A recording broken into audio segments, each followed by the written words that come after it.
కారణాంక విభజన, మూడవ సర్వ సమీకరణాన్ని ఉపయోగించి కారణాంక విభజన.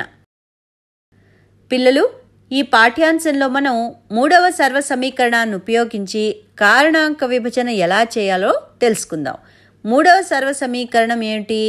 a plus B into A minus B is equal to A square minus B square. ఈ సూత్రాన్ని మనం బీజీయ సమాసములు అనే పాఠ్యాంశంలో నేర్చుకుని ఉన్నాం. ఇది కారణాంక విభజనకు ఏ విధంగా ఉపయోగపడుతుందో ఇప్పుడు తెలుసుకుందాం. దీన్ని కారణాంక విభజనలో ఉపయోగించడానికి మనం వ్యతిరేక దిశలో అనుసరించాలి. బీజీయ సమాసాన్ని A square minus B square రూపంలో వ్యక్తపరచడానికి దానిని A plus B into A minus బిగా, అంటే రెండు కారణాంకాల లబ్ధంగా రాయాలి. ఇక్కడ LHS is equal to RHS. దీనిని ఒక ఉదాహరణ ద్వారా అర్థం చేసుకుందాం. 49 P square minus 36 Q square. ఇక్కడ రెండు పదాలున్నాయి. 49 పీ స్క్వేర్ ఒక పదం మరియు 36 క్యూ స్క్వేర్ మరొక పదం. ఇక్కడ మనం మూడవ సర్వ సమీకరణాన్ని ఉపయోగించాలి. ఎందుకంటే మొదటి పదం ఒక వర్గం, రెండవ పదం కూడా ఒక వర్గమే. 49 P square is equal to 7 into 7 into P into P minus 36 Q square is equal to 6 into 6 into Q into Q. దీన్ని మనం 7 square P square minus 6 square Q స్క్వేర్గా రాయొచ్చు. ఘాతాంక న్యాయం ప్రకారం మనం 7 స్క్వేర్ పీ స్క్వేర్ని 7p హోల్ స్క్వేర్ గాను మైనస్ 6 స్క్వేర్ క్యూ స్క్వేర్ని 6q హోల్ స్క్వేర్ గాను రాయొచ్చు. ఇది మూడవ సర్వ సమీకరణంలో లాగా ఉంది. ఈ మొత్తము a అంటే 7p మరియు ఈ మొత్తం b అంటే 6q. 7pని aగా 6qని bగా తీసుకున్నాం కాబట్టి ఏ స్క్వేర్ మైనస్ బి స్క్వేర్ అవుతుంది. దీన్ని మనం ఏ ప్లస్ బి ఇంటూ ఏ మైనస్ బిగా, అంటే 7p plus 6q into 7p minus 6qగా రాయొచ్చు.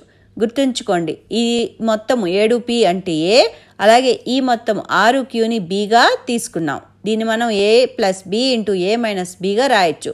బ్రాకెట్లు పెట్టడం మర్చిపోకూడదు. కాబట్టి రెండు పదాలుగా గల ఈ బీజీయ సమాసాన్ని మనం 7p plus 6q into 7p minus 6qగా విడగొట్టాం. కొంచెం కష్టమైన మరొక ఉదాహరణ చూద్దామా? m square minus 4mn plus 4n square minus ఓ స్క్వేర్. ఇటువంటి సమస్య కనిపించినప్పుడు మొట్టమొదటి దీన్ని సమూహాలుగా విభజించాలి. జాగ్రత్తగా చూడండి. m square minus 4mn plus 4n square.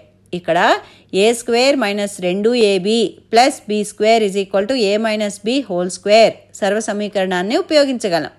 ఇది మీకు కనుక సందేహంగా ఉంటే ఒకవేళ ఆ పదాలని కారణాంకాలుగా విభజించేయచ్చు. అప్పుడు m into m minus 2 into 2 into m into n plus 2 into 2 into n into n minus o into o.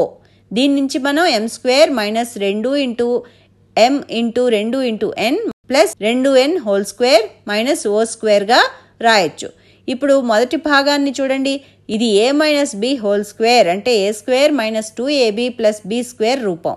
దీనిలో మొదటి మూడు పదాలు ఏ square minus 2ab plus b square రూపంలో ఉన్నాయి. దీన్ని మనం ఏ మైనస్ బి హోల్ స్క్వేర్గా రాయొచ్చు. m is equal to a మరియు 2n is equal to B.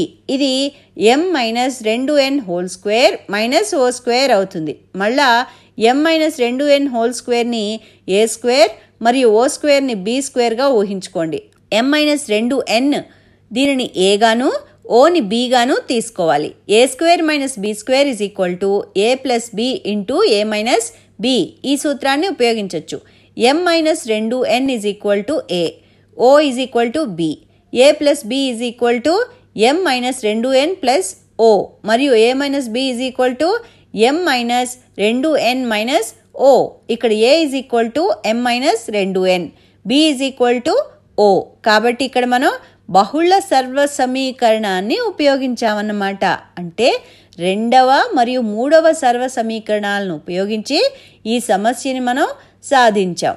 మీరు కూడా మరోసారి ఈ పాఠాన్ని చూసి సాధన చేస్తూ ఉంటే చాలా సులభంగా అర్థమైపోతుంది. మరి మళ్ళీ చూసి సాధన చేస్తారు కదూ. తర్వాత పాఠంలో మరిన్ని విషయాలు నేర్చుకుందాం.